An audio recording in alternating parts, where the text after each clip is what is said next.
Mr Deputy Speaker, will somebody not rid me of this troublesome Lord Mayor? Tweets Anthony Green on the 5th of September this year.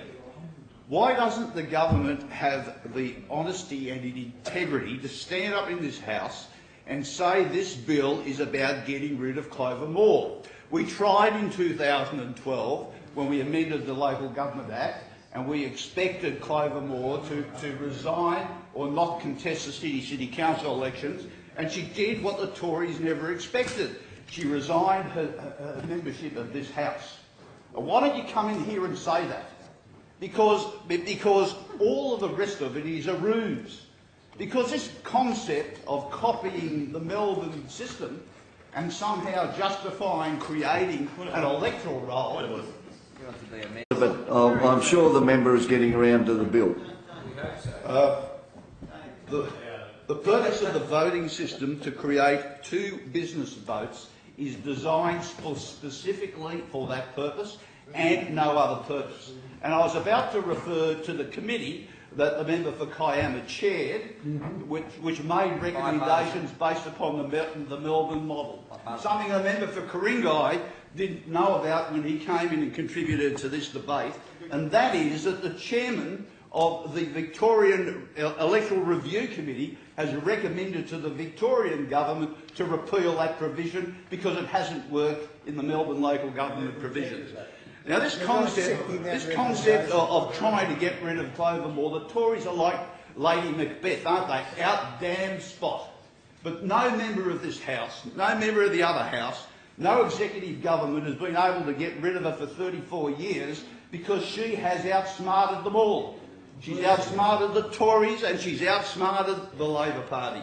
And I have watched her for 34 years, outsmarting Bill Harder, the member for the former Mayor of South Sydney. Saw her outsmart the former Lord Mayor of Sydney, Doug Sutherland. I saw her outsmart and embarrass the Tories when she beat the up-and-comer Michael Yadsley to become the member for Blythe. I have seen her remain the member for Sydney.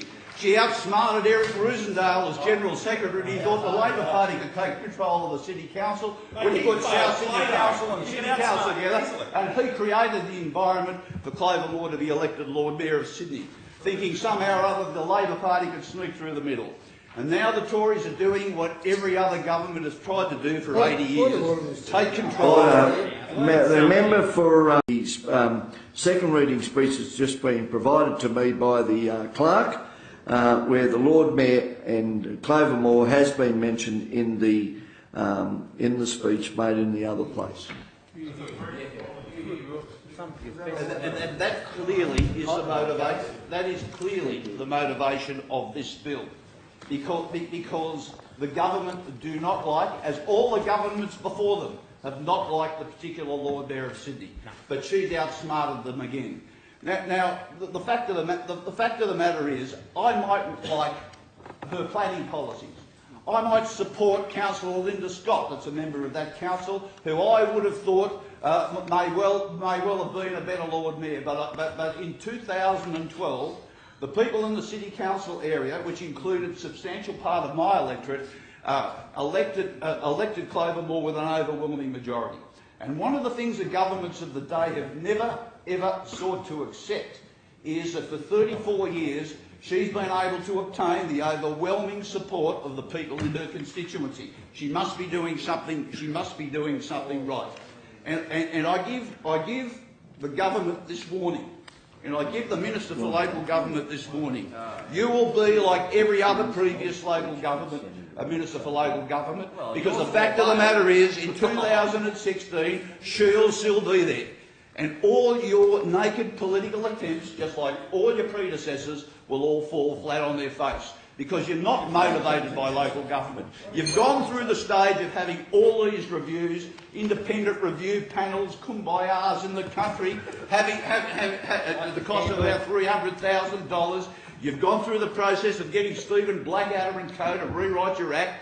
All of it for the purposes of restructuring local government, and you want to rush this bill into this House now.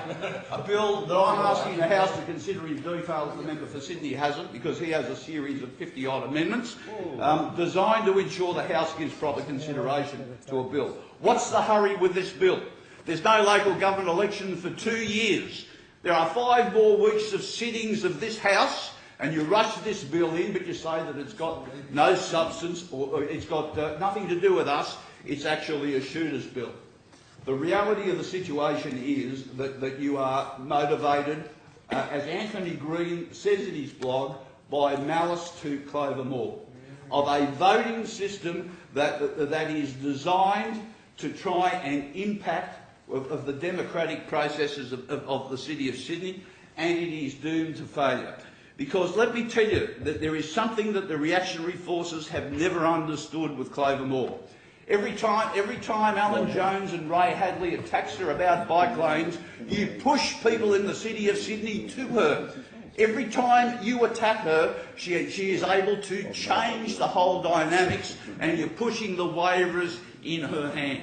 And it doesn't matter where in the City of Sydney you go, whether it be Rosebery or Alexandria or Waterloo or Redfern, or even if you ask the member for Balmain about Glebe, she resonates in those particular areas and turns everything you say to an advantage.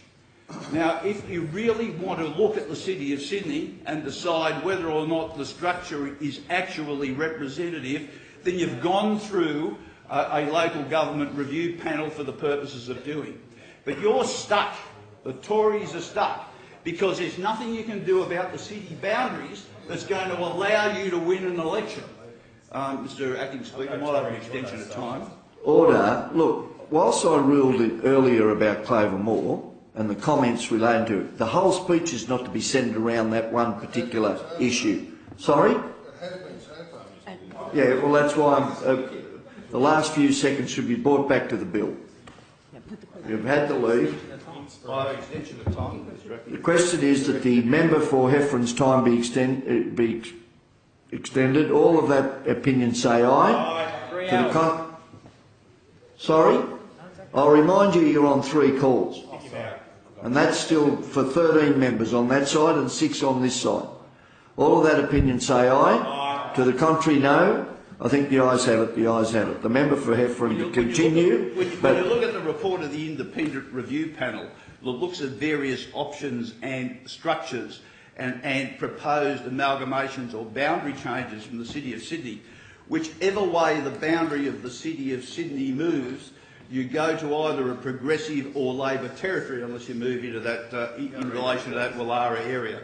So there is only one way to change the political balance and attempt to do it, and that relates to this particular bill, but it is not going to work. I caution you that it will not work. I caution you that even the wording of this bill creates confusion, and that the minister, or whoever the minister happens to be prior to the 2016 local government election, is going to have to come back here.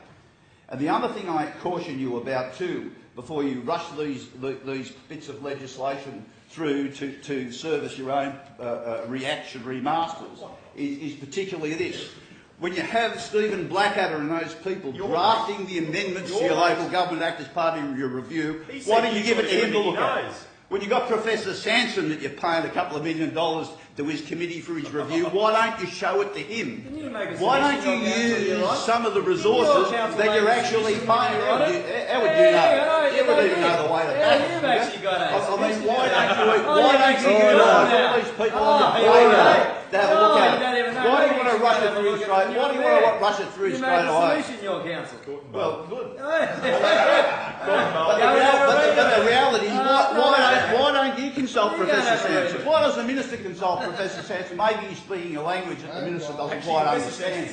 But that is the way in which you proceed if you are going to change substantially a voting system in respect to local government. The only motive in this respect, the only motive in respect of this bill is trying to get a predetermined result. But just like Lady Macbeth, You're not going to be able to get the blood off your hands, and Clover Moore is going to still be there. Mr. Deputy Speaker.